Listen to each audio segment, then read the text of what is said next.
How to save a Samsung Note as a image file or a text file. Usually the image file will be saved as a JPEG if that's what you've been looking for. So let's just say you're done with your edits on your Samsung Note and you want it to be saved as a JPEG or an image file. So go ahead and tap on the three dots found at the top right area over here. And when you do this, you'll see all these options. Select the one that says save as file, this right here. Then you'll see the option to save it as an image file or text file. So if it's an image file, you'll tap here. It's now going to take you in this area here in which you can choose the folder that you want to save it as.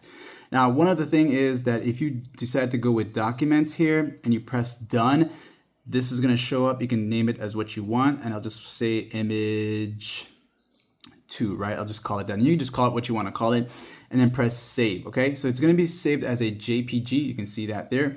And now to find this file and view it, you'll go into the My Files folder right here, this one right there. So go ahead and tap on this.